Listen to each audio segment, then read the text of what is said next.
நேர்களை நம்ம இப்ப பாக்குற பாராளுமன்ற தொகுதி திருவண்ணாமலை பாராளுமன்ற தொகுதியில தற்போதைய நாடாளுமன்ற உறுப்பினர் CN அண்ணாதுரையே மீண்டும் திமுக சார்பில் களத்தில் இருக்கிறார். கலிய பெருமாள் அதிமுக கூட்டணியில் களத்தில் இருக்கிறார்.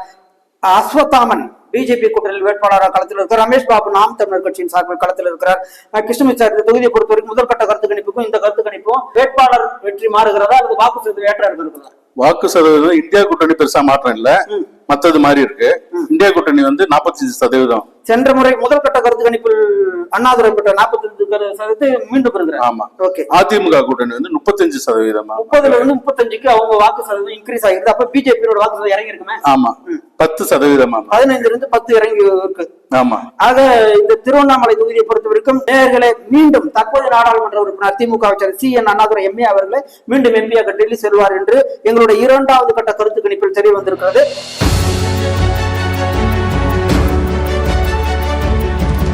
அடுத்து நாம் பார்க்க இருக்கும் தொகுதி ஆரணி தொகுதியை பொறுத்த வரைக்கும் போன முறை காங்கிரஸ் கட்சி வசம் இருந்தது. தற்சமயம் இந்த தொகுதி திமுக எடுத்துக் கொண்டிருக்கிறது. தற்போதைய நாடாளுமன்ற வேட்பாளராக திமுகவின் சார்பில் MS தரணிவேந்தன் போட்டியிடுகிறார். GV கஜேந்திரன் அதிமுக சார்பில் போட்டியிடுகிறார். கணேஷ்குமார் பாட்டாளி மக்கள் கட்சியின் சார்பில் போட்டியிடுகிறார். பாக்கியலட்சுமி நாம் தமிழர் கட்சியின் சார்பில் போட்டியிடுகிறார். முதல் கட்ட கருத்து கணிப்புல வெறும் தொகுதிகள் மட்டும்தான் இருந்துச்சு. இப்ப 2வது கட்ட கருத்து வேட்பாளர் பேர் அறிவிக்கப்பட்ட பிறகு வாக்கு சதவீதத்தில் ஏற்றமும் இருக்கு, மாற்றம் இருக்கு. அதாவது இந்தியா கூட்டணி 40%. 39% வேட்பாளர் அறிவிக்கப்பட்ட பிறகு அவருடைய செல்வாக்கு 1% உயர்ந்திருக்கு. இதுல அதிமுக கூட்டணி 35% மாறி இருக்கு. திமுக உதயசூரனுக்கு ரெட்டால டஃப் ஃபைட் கொடுக்குது. கிட்டத்தட்ட 9% வாக்குகளை ரெட்டால இன்க்ரீஸ் பண்ணிருக்கு. ஆமா. அப்ப PMK சதவீதம் குறைஞ்சிருக்கா? ஆமா, 15% ஆகிருக்கு. 32ல இருந்து 15 குறைஞ்சி சரிபாதியா குறைஞ்சிருக்கு. ஆமா. அப்ப திமுகவுக்கும் அதிமுகவுக்கும் ஒரு டஃப் ஃபைட் கொடுக்கக்கூடிய தொகுதியாக இருந்தாலும் இது இழுபறியில வருமா? இழுபறி வராது. கிட்டத்தட்ட 5% வாக்கு வித்தியாசம் இருக்கும்போது. ஆமா, நேரில் ஆரணி தொகுதியை பொறுத்தவரையும் திமுக வேட்பாளராக போட்டியிடுகிற MS தரணிவேந்தன் அவர்களே திமுக வெற்றி வேட்பாளராக நாடாளுமன்றம் செல்வார் என்று எங்களுடைய 2வது கட்ட கருத்து கணிப்பில் தெரிய வந்திருக்கிறது. இன்னும் 10-20% வாக்காளர்கள் யாருக்கு வாக்களிக்க வேண்டும் என்ற குழப்ப மனநிலையில் இருக்கிறார்கள். இது ஒருவேளை தரணிவேந்தனுக்கு வெற்றி வாக்கு சதவீதம் அதிகரிக்க கூடும் என்று நாங்கள் எதிர்பார்க்கிறோம். ஆக ஆரணி தொகுதியிலிருந்து MS தரணிவேந்தன் உதயசூரியன் சின்னத்தை வெற்றி பெற்று டெல்லிக்கு செல்வார் என்று எங்களுடைய 2வது கருத்து கணிப்பில் தெரிய வந்திருக்கிறது.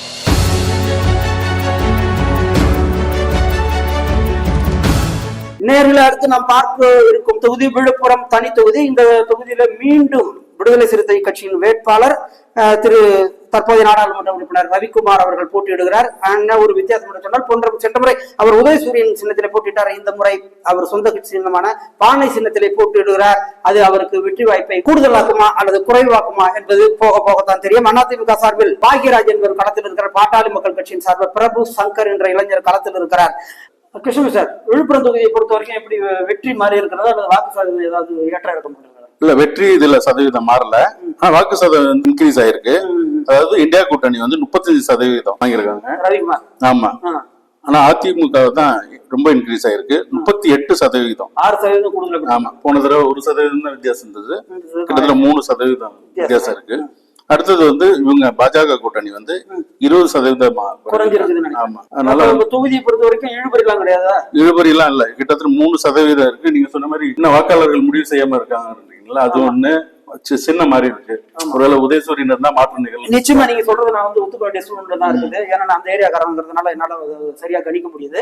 விழுப்புரம் தொகுதியை பொறுத்த வரைக்கும் நேயர்களை உதயசூரியன் சின்னத்துல விடுதலை சிறுத்தை கட்சியின் வேட்பாளர் போட்டியிட்டு இருந்தால் சின்னம் மெடுதாக சென்றிருக்கும். இப்போ அதனால அவருடைய வாக்கு சதவீதம் குறையிறது காரணமே இதுதான். இதுக்கு திமுக களப்பணி எந்த அளவுக்கு இருக்கிறது? இந்த தொகுதியில தான் அமைச்சர் பொன்முடியுடைய திருக்கோவிலூர் சட்டமன்ற தொகுதி வருது. அவர் அவ்வளவு சீக்கிரம் விட்டு கொடுக்க மாட்டார். இருந்தாலும் பொன்முடி அவர்களுக்கு நிகரான களப்பணியை அதிமுக முன்னாள் அமைச்சர் CV சண்முகம் களத்தில் இருக்கிறார். அவருடைய ஆதரவு பெற்ற வேட்பாளராக பாக்யராஜ் என்பவர் களத்தில் இருக்கிறார். எங்களுடைய முதல் கட்ட கருத்து கணிப்பிலே அதிமுக இந்த விழுப்புரம் தொகுதியை கைப்பற்றும் என்று சொல்லியிருந்த குறைந்த வாக்கு வித்தியாசத்தில் தற்சமயமும் இறுதி கட்ட கருத்து கணிப்பிலும் அதிமுக விழுப்புரம் தொகுதியை கைப்பற்றும் என்று தெரிய வந்திருக்கிறது. ஆக விழுப்புரம் தொகுதியிலிருந்து குறைந்த வாக்கு வித்தியாசத்தில், குறைந்த வாக்கு சதவீத வித்தியாசத்தில் அதிமுக வேட்பாளர் பாக்யராஜ் அவர்கள் விழுப்புரம் எம்பியாக டெல்லி செல்வார் என்று எங்களுடைய இறுதி கட்ட கள ஆய்வு தெரிய வந்திருக்கிறது.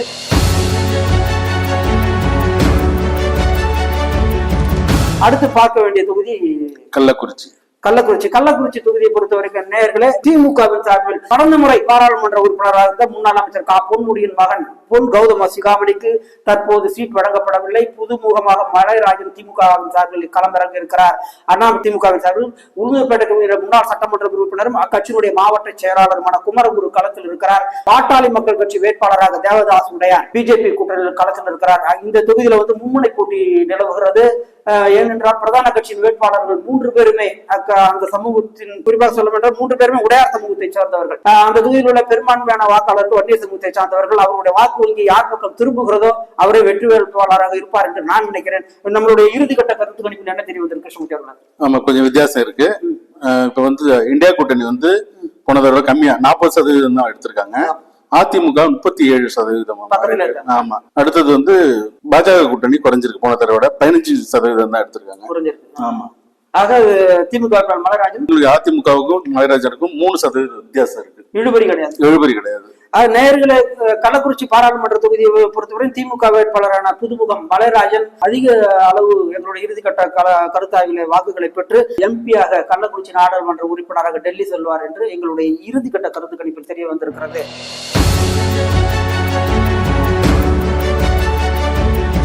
சேலம் தொகுதியை பொறுத்த வரைக்கும் நேயர்களை கட்சி மீண்டுமே உதயசூரியன் போட்டியிடுகிறது. ஆனால் சென்ற முறை எம்பியாக இருந்த எஸ்.ஆர். பார்த்திபனுக்கு சீட் மறுக்கப்பட்டு முன்னாள் அமைச்சரும் இந்நாள் மாவட்ட செயலாளருமான டி.எம். செல்வகுமார் திமுக சார்பில் களத்தில் இறங்கியிருக்கிறார். விக்னேஷ் அதிமுக சார்பில் களத்தில் இருக்கிறார். அண்ணாதுரை பிஜேபி கூட்ட பாட்டாளி மக்கள் கட்சி சார்பில் களத்தில் இருக்கிறார். மனோஜ்குமார் நாம் தமிழர் கட்சி சார்பில் களத்தில் இருக்கிறார்கள். முதல் கட்ட கருத்து கணிப்பு என்பது வேட்பாளர் பெயர் அறிவிக்கப்படவில்லை. அப்போது உதயசூரியன் சின்னத்து வேட்பாளர் மாற்றப்பட்டிருப்பது எஸ்.ஆர். பார்த்திபனுக்கு பதிலாக டி.எம். செல்வகணபதி அறிவிக்கப்பட்டிருக்கிறது. ஒரு சாரார் மத்தியில் உற்சாகத்தை கொடுத்தாலும் மறுவாதி திமுகவினர் மத்தியில ஒரு சலசலப்பை உண்டாக்கி இருக்கிறது என்பது உண்மைதான். நம்மளுடைய முதல் கட்ட கருத்து கணிப்பு உதயசூரியன் சின்னம் தொகுதி மட்டுமே அறிவிக்கப்பட்டிருக்கிறது. அப்போது திமுக உதயசூரியன் 38% வாக்குகளை பெற்றிருந்தாங்க நம்ம தெரிய வந்தது. இப்ப இறுதி கட்ட கருத்து கணிப்புல ஏறி இருக்குதா இறங்கி இருக்குதா? இல்ல, அவங்களுக்கு குறைஞ்சிருக்கு. இந்தியா கூட்டணி குறைஞ்சிருக்கு. வேட்பாளர் பெயர் அறிவிக்கப்பட்ட பிறகு வாக்கு சதவீதம் குறைஞ்சிருக்கு.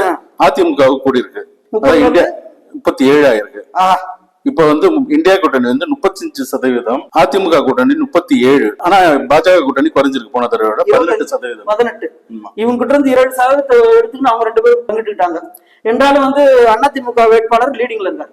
ஆமா, பொதுவா பார்த்தாக்கா அது இழுபறியான தொகுதி மாறிடுச்சு. போன தடவை இந்தியா கூட்டணி வெற்றி அப்படிங்கிறது இருந்தது, அதாவது வேட்பாளர் அறிவிப்பு முன்னாடி. ஆனா இப்ப இழுபறி நிலைமையில நேயர்கள், எங்களுடைய முதல் கட்ட கருத்து கணிப்புல அப்போது திமுக இந்த தொகுதி மட்டுமே அறிவிக்கப்பட்டது. ஆனால் வேட்பாளர் பெயர் அறிவிக்கப்படவில்லை. அந்த கருத்து கணிப்புல உதயசூரியன் சின்னம் 38% வாக்குகளை பெற்றிருந்தது. எங்களுடைய இறுதி கட்ட கருத்து கணிப்பில் உதயசூரியன் வேட்பாளர் பெயர் அறிவிக்கப்பட்ட பிறகு பெற்றுள்ள வாக்கு சதவீதம் குறைந்திருக்கிறது. இதற்கு காரணம் திமுக வேட்பாளர் டி.எம். செல்வகணபதியில திமுகவிலேயே கொஞ்சம் சலசலப்பு இருக்கிறது. 2, இந்த சேலம் பாராளுமன்ற தொகுதியில் முன்னாள் முதல்வர் இபிஎஸ், அதாவது எடப்பாடி பழனிசாமி அவருடைய எடப்பாடி சட்டமன்ற தொகுதி இருக்குது. அது அவங்களுக்கு கௌரவ பிரச்சனை. அதனால அதிமுக கடைசி நேர வியூகத்தில் இறங்கி அடிப்பாங்க, பணத்தை இறக்குவாங்க. போடிப்பட்டாலும் எந்த பிரம்மாஸ்திரத்தை ஏவியாவது அதிமுக சேலத்தை கைப்பற்றும் என்பது அந்த கட்சியினுடைய இறுதி நிலவரத்தில், எங்களுடைய கள நிலவரத்தில் இறுதி கட்ட கருத்து கணிப்பில் தெரிய வந்திருக்கிறது. ஆக குறைந்த சதவீத வாக்கு வித்தியாசத்தில் அதிமுக வேட்பாளரோ அல்லது திமுக வேட்பாளரோ சேலம் தொகுதியிலிருந்து எம்பியாக பாராளுமன்ற உறுப்பினராக செல்வார். ஆனால் யார் இறுதியாக செல்வார் என்பது எங்களால் கணிக்க முடியவில்லை. இழுபறி நிலை நீடிக்கிறது. 10-20% வாக்காளர்கள் இன்னும் யாருக்கு வாக்களிக்க வேண்டும் என்று தீர்மானிக்க முடியவில்லை. அவர்கள் கூட இந்த தேர்தலில் சேலத்தின் எம்பி யார் என்பதை நிர்ணயிக்கக்கூடிய சக்திகளாக இருப்பார். எதுவாக இருந்தாலும் ஜூன் 4ஆம் தேதி வாக்கு எண்ணிக்கைக்கு பிறகு சேலம் தொகுதியின் எம்பி யார் என்பது தெரிய வரும் என்பது எங்களுடைய இறுதி கட்ட கருத்து கணிப்பில் தெரிய வந்திருக்கிறது.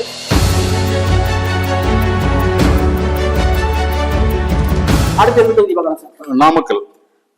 நாமக்கல்ல பொறுத்த வரைக்கும் சென்ற முறை இந்த தொகுதி கொங்கு நாடு மக்கள் கட்சி ஒதுக்கப்பட்டது. ஆனால் அப்போது எம்பியான ஏ.கே. சின்னராஜுக்கு சீட் கொடுக்கப்படாமல் சூரியகுமார் என்பவருக்கு ஒதுக்கப்பட்டது. அவர் ஒரு காணொலியில் சாதி ரீதியாக பல பிரச்சனைகள் பேசியிருப்பது அங்கங்கு சலசலப்பை ஏற்படுத்தப்பட்டதை எடுத்து சூரியகுமார் மாற்றப்பட்டு மாதேஸ்வரன் என்பவர் இந்தியா கூட்டணியில் கொங்கு நாடு மக்கள் கட்சியின் வேட்பாளராக இருக்கிறார். எஸ். தமிழ்மணி அதிமுக வேட்பாளர் களத்திருக்கிறார். கே.பி. ராமலிங்கம் முன்னாள் எம்பி திமுக அதிமுக எம்பியா இருந்தார்.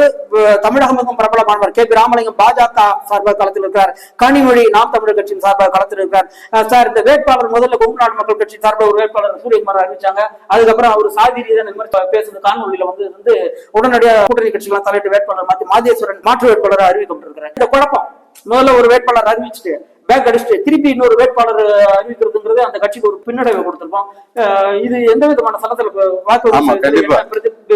அந்த குழப்பம் வந்து அப்படியே நிலைமையை புரட்டி போட்டுருச்சு.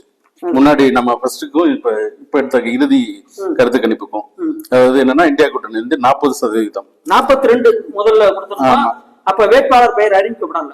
அப்ப 42. ஆமா. அடுத்தடுத்து வேட்பாளர் குழப்பங்கள்ல 2% வாக்கு கொங்கு நாடு மக்கள் கட்சி எழுந்திருக்குது. ஆமா. இந்த 2% யார் வாங்கிருக்குது? அதுதான் அதிமுக கூட்டணி வந்து 45% மாறி 38ல இருந்து 47% வாக்குகள் அதிமுக இறுதிக்கட்ட கருத்து கணிப்புல கூடுதலப்பட்டிருக்குது. அப்ப கேபி ராமலிங்க மைனஸ் ஆயிருப்பாரு. ஆமா, அவர் 10% 12ல இருந்து 10. ஆமா. ஆக இப்ப இங்க இந்த தொகுதி பொறுத்தவரை இழுபறி கிடையாது. அதிமுக தான் வெல்லுங்கிற மாதிரி சூழ்நிலை. எத்தனை சதவீத வாக்கு வித்தியாசம் இருக்காது? கிட்டத்தட்ட அதான் இந்தியா கூட்டணிக்கும் அதிமுக கூட்டணிக்கும் 5% வாக்கு வித்தியாசம் இருக்கு. போக போக கள நிலவரம் மாறுங்கிற மாதிரி இருக்கு. ஆனாலும் அதிமுக உறுதியா வெல்லுங்கிற சூழ்நிலை தான் அங்க இருக்கு. சார், இந்த தொகுதியை பொறுத்தவரைக்கும் என்னன்னா, ஏன் முதல் கருத்து கணிப்புக்கு 2வது கட்ட கருத்து கணிப்பு வித்தியாசம் தோணு இருக்குன்னு பாத்தீங்கன்னாக்கா, இந்த நாடாளுமன்ற தொகுதியில தான் அது அமைச்சர் தங்கமணியுடைய சட்டமன்ற தொகுதி வருது. எடப்பாடியாருடைய வலதுகரம் எஸ்பி வேலுமணினா இடதுகரம் தங்கமணி. அதனால தங்கமணியுடைய முழு ஈடுபாடு இந்த தொகுதியிலிருந்து, நாமக்கல் தொகுதியிலிருந்து அதிமுக வெற்றி பெற்று அதிமுக வேட்பாளர் திரு எஸ் தமிழ்மணி அவர்களை நாமக்கல் நாடாளுமன்ற உறுப்பினராக டெல்லி செல்வார் என்று எங்களுடைய இறுதி கட்ட கருத்து கணிப்பில் தெரிய வந்திருக்கிறது. நேயர்களே,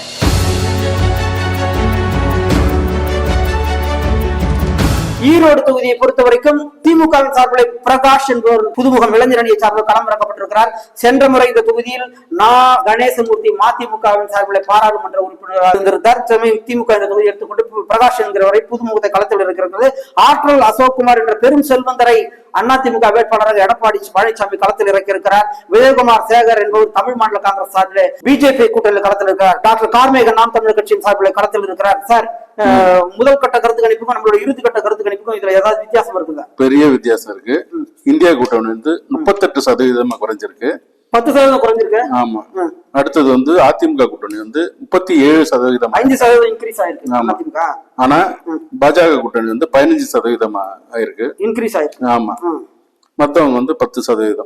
அப்ப வெற்றி என்பது அதிமுக வேட்பாளர் இல்ல, இழுபறியா தான் இருக்கு. ஏன்னா அவங்களுக்கு ஆமா திமுக வேட்பாளர் பிரகாஷ் தான், அதிமுக வேட்பாளர் ஆற்றல் அசோக்குமாருக்கு எத்தனை? 1% என்பது மாறிடும். மொத்தத்துல வந்து இந்த தொகுதி வந்து இழுபறி நிலைமை தான். இழுபறி நிலைமையா இருக்கிறது. ஈரோடு தொகுதி இழுபறி நிலைமை இருக்கிறது என்றாலும் கூட எடப்பாடியாருடைய வியூகம் தமிழ் மாநில காங்கிரஸ்ல அந்த கட்சியுடைய மாநில இளைஞரணி அமைப்பாளராக அந்த யுவராஜை தன் பக்கம் ஈர்த்திருக்கிறார். இது கூட அங்கு கணிசமான வாக்கை இவர்களுக்கு பெற்று தரக்கூடும். எனவே ஈரோடு தொகுதியை பொறுத்த வரைக்கும் 1% வாக்கு வித்தியாசத்தில் எங்கள் கள ஆய்வில் இழுபறி என்பது தெரிய வந்திருக்கிறது. நேயர்களே, ஒன்றை ஞாபகம் வைத்துங்கள். இன்னும் 10%லிருந்து 20% வாக்காளர்கள் எந்த கட்சிக்கு வாய்ப்பு கழிக்க வேண்டும் என்று முடிவு செய்யவில்லை. இவர்கள் தமிழகத்தில் பல தொகுதிகளில் இறுதிக்கட்ட நிலவரத்தை மாற்றக்கூடிய வாய்ப்பும் இருக்கிறது. ஆகவே ஈரோடு தொகுதியிலிருந்து அதிகமாக ஆற்றல் அசோக்குமார் அதிமுக பாராளுமன்ற உறுப்பினராக செல்வார் என்று எங்களுடைய இறுதிக்கட்ட கருத்து கணிப்பில் தெரிய வந்திருக்கிறது.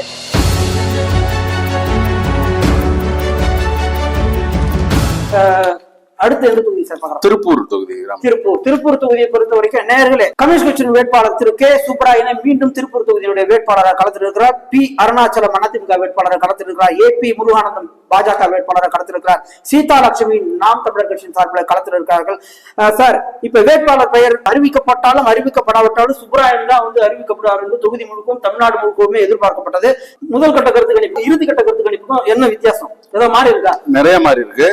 அதாவது இப்ப வந்து இந்தியா கூட்டணி வந்து 40% குறைஞ்சிருக்காங்க. 44ல இருந்து சுப்ராயன் 40% இறங்கிட்டாரு. ஆமா. அப்ப அருணாச்சலம் அதிமுக வேட்பாளர் 35% 35 போயிருக்காரு. ஆமா.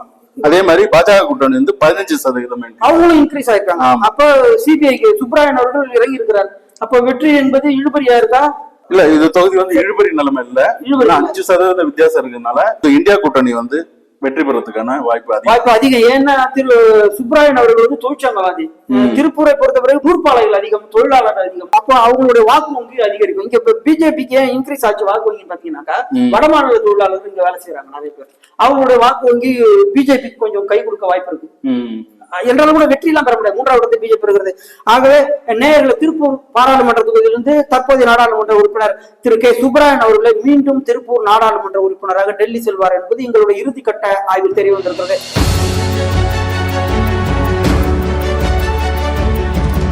நீலகிரி தொகுதியை பொறுத்த வரைக்கும் நேயர்களே, தற்போதைய நாடாளுமன்ற உறுப்பினர் முன்னாள் மத்திய அமைச்சர் ராசா என்பவர் திமுக சார்பில் களத்தில் இருக்கிறார். லோகேஷ் டி தமிழ்ச்செல்வன் அதிமுக வேட்பாளராக களத்தில் இருக்கிறார். எல் முருகன் பிஜேபி வேட்பாளராக களத்தில் இருக்கிறார். ஜெயக்குமார் நாம் தமிழர் கட்சியின் சார்பில் களத்தில் இருக்கிறார். ராசா முன்னாள் மத்திய அமைச்சர், செல்வாக்கானவர் என்பது தெரிய வருகிறது.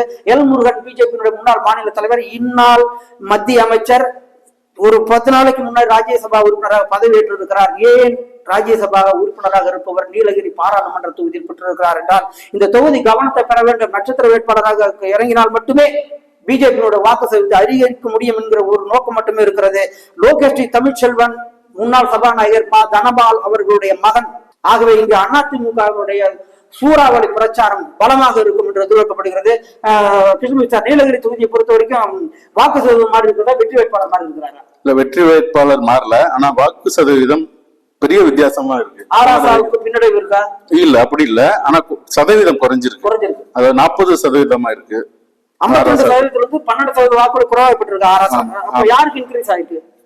உங்களுக்கு அதிமுக கூட்டணி 30% 8% வாக்குகள். தனபாலுடைய மகன் என்பது கூடுதல் செல்வாக்கு. ஆமா, அடுத்தது பாஜக கூட்டணி 25% இருக்கு. ஏன்னா இப்ப அதிமுக வேட்பாளர் லோகேஷ் தமிழ்ச்செல்வன் தனபாலுடைய மகன் சொன்னோம். அவர் எம்எல்ஏ அவர்கள் அவினாசி தொகுதி இந்த நீலகிரி தொகுதியில் வரும். அதனாலதான் வேட்பாளருடைய களப்பணி தன் மகனை எப்படி எம்பி ஆக்கி முயற்சியில் அவர் மும்முரம் இறங்குவாரு. நேரிலே எங்களுடைய இறுதி கட்ட கருத்து கணிப்பில் நீலகிரி பாராளுமன்ற தொகுதியிலிருந்து செல்வாக்கு படைத்த முன்னாள் மத்திய அமைச்சர் திரு ராசா அவர்களே மீண்டும் எம்பியாக டெல்லி செல்வார் என்பது எங்களுடைய இறுதி கட்ட கருத்து கணிப்பில் தெரிய வந்திருக்கிறது. 2வது இடத்தை அதிமுக வேட்பாளர் லோகேஷ் டி தமிழ்ச்செல்வன் பெறுவார் என்று எதிர்பார்க்கப்படுகிறது. மிகவும் எதிர்பார்க்கப்பட்ட நட்சத்திர வேட்பாளர் இந்நாள் மத்திய அமைச்சர், இந்நாள் ராஜ்யசபா உறுப்பினர், முன்னாள் பிஜேபி தலைவர் எல் முருகன் 3வது இடத்தையே பெறுவார் என்பது எங்களுடைய இறுதி கட்ட கருத்து கணிப்பில் தெரிய வருகிறது. ராசா நீலகிரி பாராளுமன்ற உறுப்பினராக டெல்லி செல்கிறார்.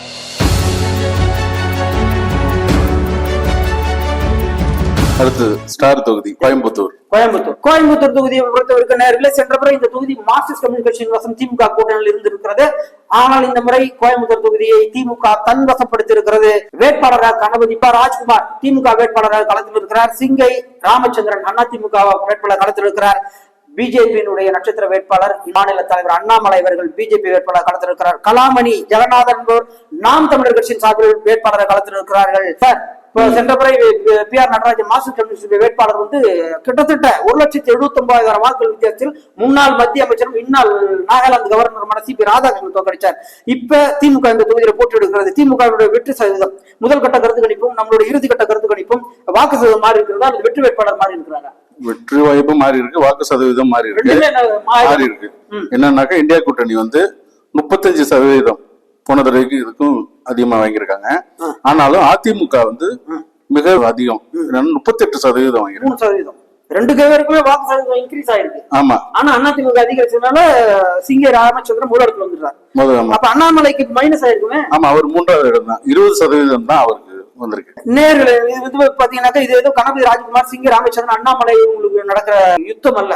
இது ஏற்கனவே சொல்லப்பட்டது போல சிறையில் இருக்கிற செந்தில் பாலாஜிக்கும் களத்தில் இருக்கிற அண்ணாமலைக்கும் வெளியில் இருக்கிற முன்னாள் அமைச்சர் எஸ்பி வேலுமணிக்கான ஈகோ யுத்தம் தான். இந்த தொகுதியில எந்த வேட்பாளர் வெற்றி பெற்றாலும் தோற்கிற மற்ற 2 வேட்பாளர்களை ஆதரித்து பிரச்சாரம் செய்வர்களுடைய அரசியல் எதிர்காலம் கேள்விக்குறியாகிவிடும். ஆக 3 வேட்பாளர்களுமே வெற்றியை தனதாக்கிக் கொள்ள கடும் போராட்டத்திற்கு வெற்றியை பெற வேண்டுவதற்காக எந்த பிரம்மாஸ்திரத்தையும் கையில் எடுப்பார்கள் என்பது காலா 2வது கட்ட இறுதி கட்ட கருத்து கணிப்பில் தெரிந்திருக்கு.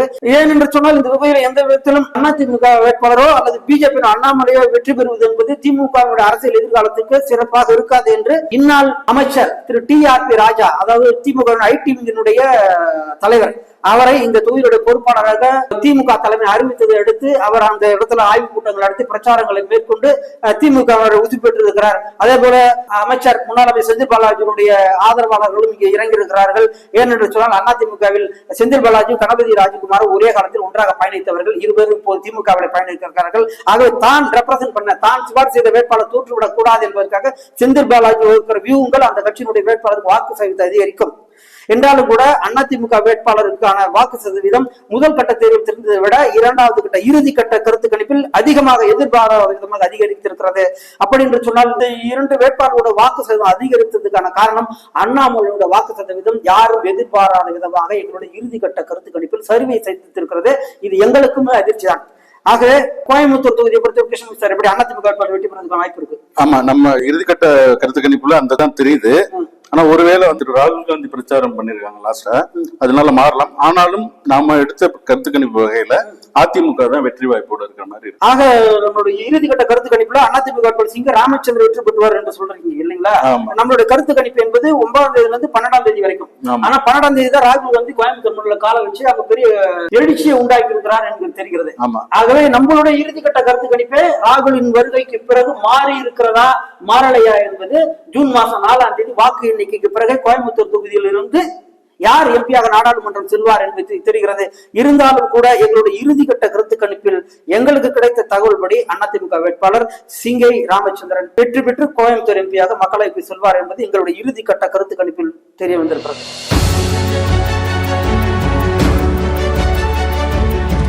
நேரில் இந்த 10 அதாவது திருவண்ணாமலை, ஆரணி, கள்ளக்குறிச்சி, திருப்பூர், நீலகிரி ஆகிய 5 தொகுதிகளில் திமுக கூட்டணி வசமாகிறது.